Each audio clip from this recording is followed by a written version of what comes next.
A very good holiday Friday morning to you, Lagos. Yes, coming to you live from our studios here in Victoria Island in Lagos. It is the 5th day of September 2025, 32 minutes past 6 a.m.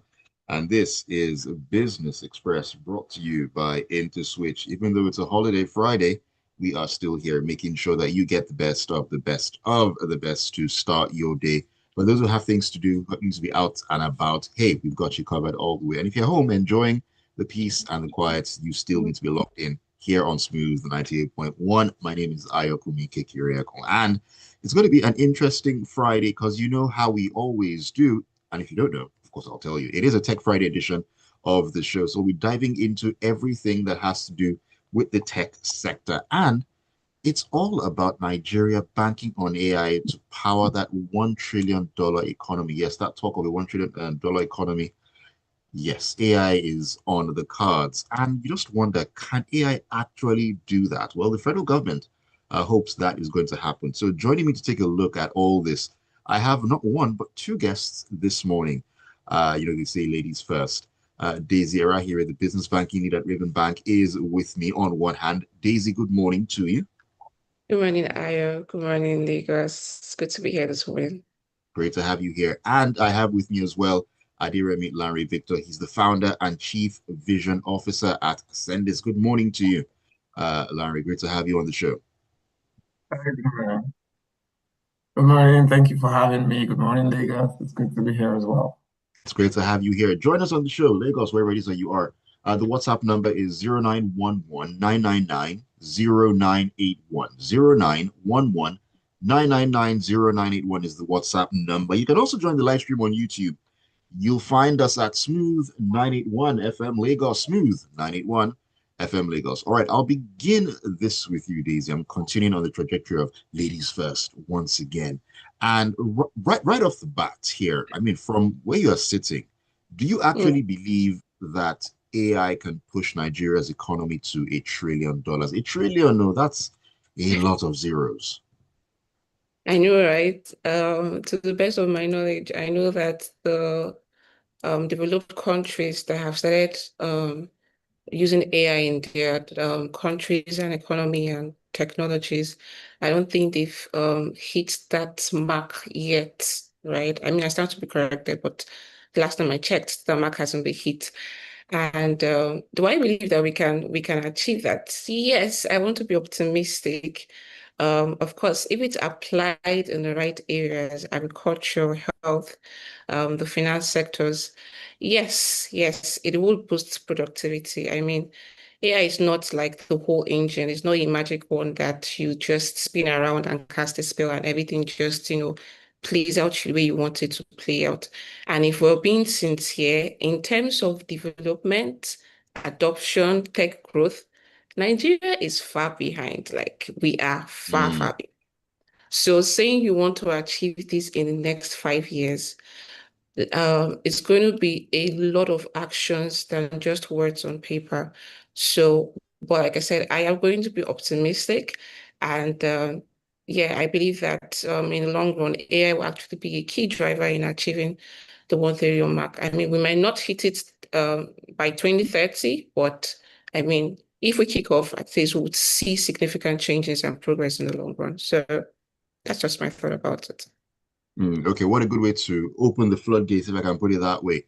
Let me come to you here, Adiremi. Looking at this talk about AI and everything. Now, um, I I actually had the privilege of going through a report by PwC Nigeria about Nigeria's economic outlook and all that. Now, in the report, it said that Nigeria ranks 18th in Africa in AI talent readiness, even though we have the second highest number of AI startups. So clearly, we have the people, but we lack the infrastructure and the training as well. Now, with that in mind, what would have to happen for AI to actually get us to that $1 trillion economy? Mhm. Please confirm if you can hear me. Yes, yes, I Yes. can hear you. Go ahead. Okay, amazing. So, while this is not impossible, like Daisy has said, it's not impossible, right? and we want to be hopeful. There's a lot of things that needs to be fixed. As of 2024, the Nigerian economy was valued at 253 billion or 250 plus billion, right? So taking the economy from 250 billion to 1 trillion, it means you're looking at quadrupling the size of the economy.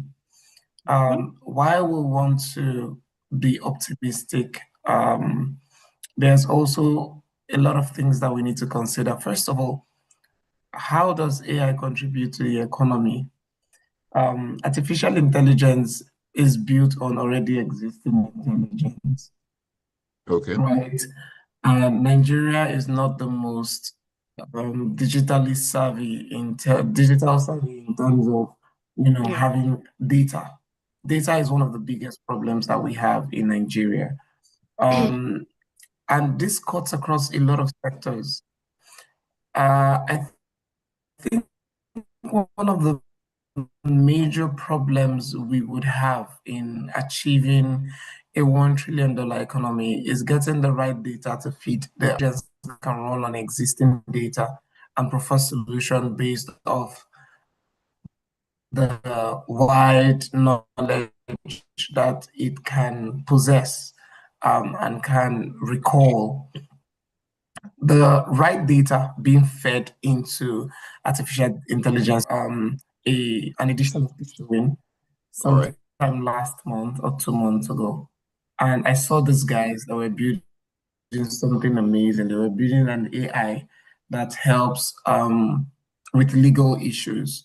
Now, for that AI to be effective, they said they have trained the AI on hundreds and hundreds of past Nigerian cases, the outcome and the way those cases were handled in courts. Now, that is what it takes to build an artificial intelligence data. So that's our first problem amongst many. I would mention one more before I would pass the baton back to you. AI cannot function without power, whether we like it or not. AI cannot function without power. Now, I would not take away the glory or the kudos that I will give to this particular government, this dispensation. I don't know how it is all around Nigeria, but I can speak for myself. Like right now, this is power. This is, electricity. And it has improved recently. Most recently, the power situation has improved tremendously.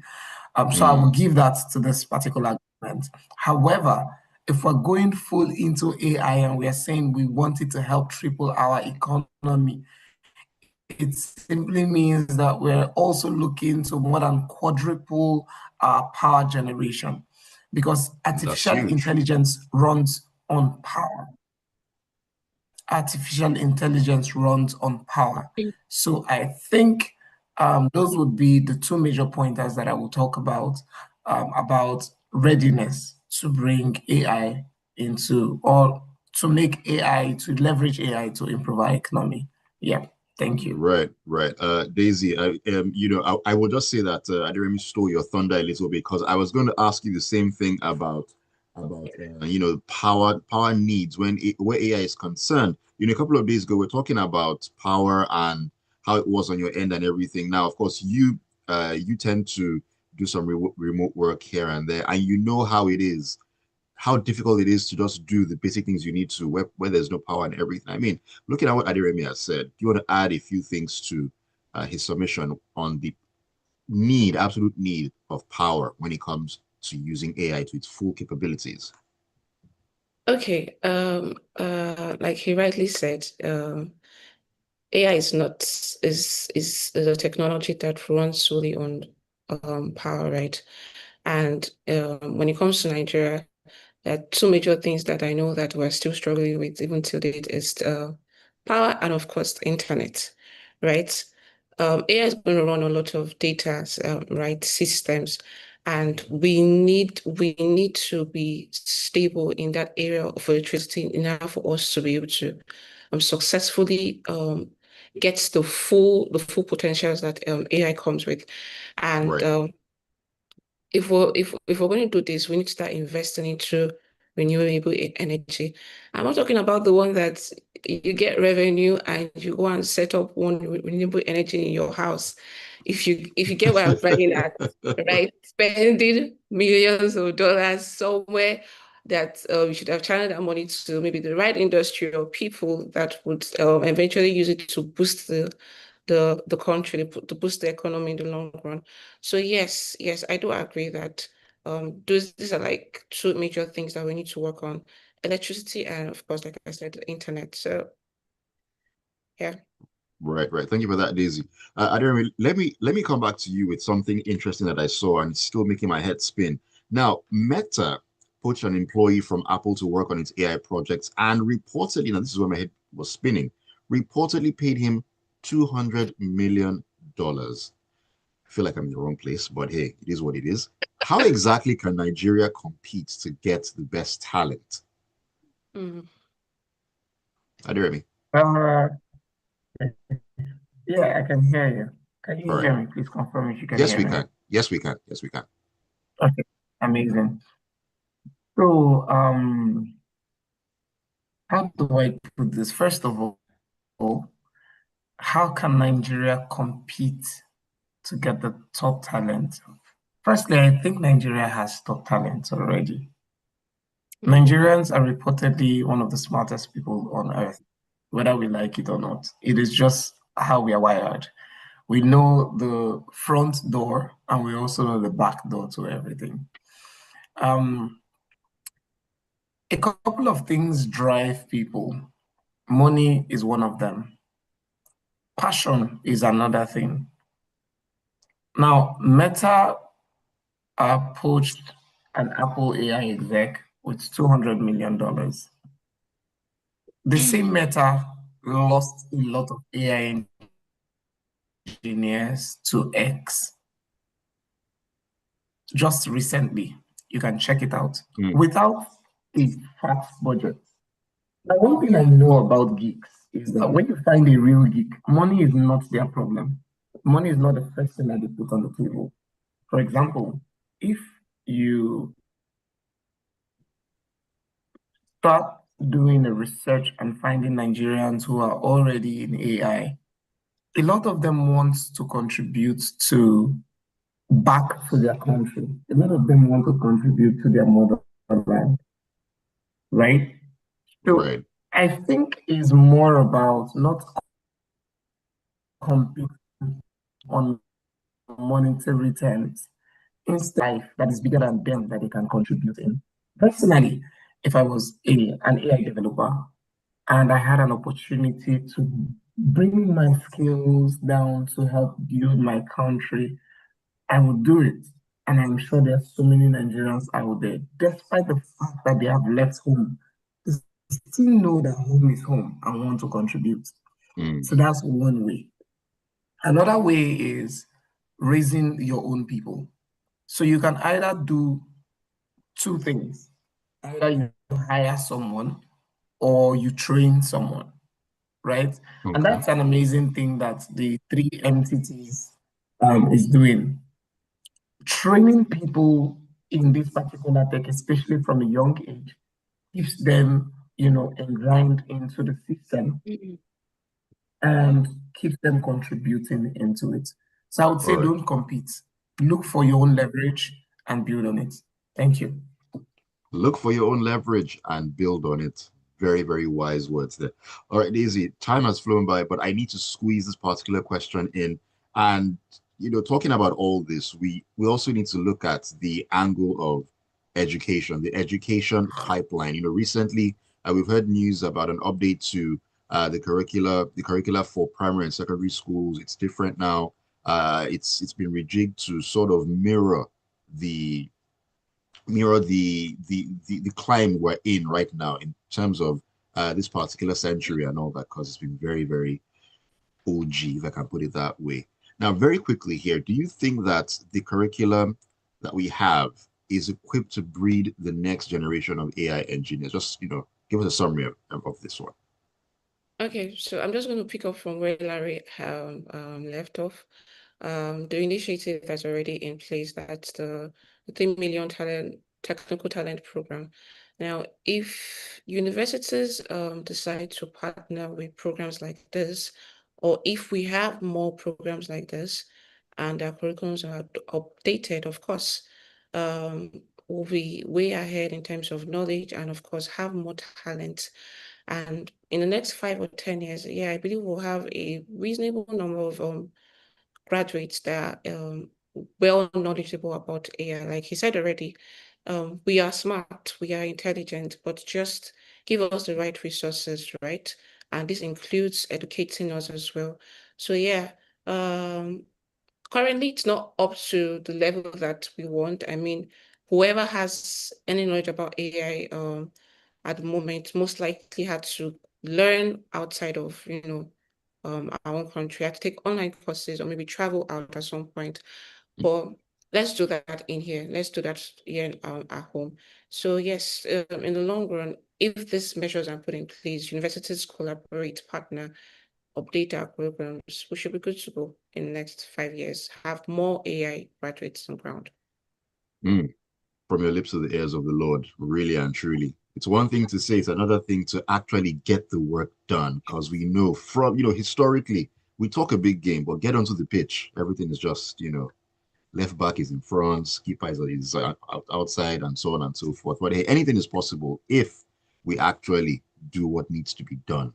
2 plus 2 will always be 4, except for the math geeks who can tell you about invisible numbers and whatnot. Anyways, let me take messages here. This is from Tayo in Aja. Tayo says, it's like the government has set the bar high for its Minister of Digital Economy for the remainder of his administration. God help him, because I don't know if he's aware of this new mandate and how does one mass produce with a cutlass, aka limited resources. Even Aso wants to go off grid because power is too expensive. Please tell them to poach me before I poach them. Tayo, get in line. I heard about this before. You get in line, I beg. 200 million, I think it's bins. Gilbert Musa in First Stack says, AI can be beneficial, but we equally need to consider the other side of the coin, safety of this interface. This is necessary as cybercrime is on the rise. What firewall will be in place to avert fraud? Well, I can't say specifically, but I want to believe that it'll all go hand in hand. The risks will be known. So everything will go hand in hand in terms of these are the risks and this is what is necessary to mitigate against that. So I believe that would also be on the agenda. Thank you so much for the messages, and big thank you to my 2 amazing guests this morning, Daisy Erharhire and of course Lanre Aderemi. It's been a pleasure having you both on the show. Thank you so much. Thank you. All right, do enjoy the rest of your Friday and do have a fantastic weekend ahead. You too. Bye. All righty. Bye. All right, then. Thank you all so much once again, Lagos, for being a part of the show this morning. It's been Business Express brought to you by IntoSwitch. Keep you tuned to the Smooth Breakfast on a holiday Friday morning. More great music is coming your way, and you already know, 7:30. It's all about the papers on Freshly Pressed. Brought to you by IntoSwitch.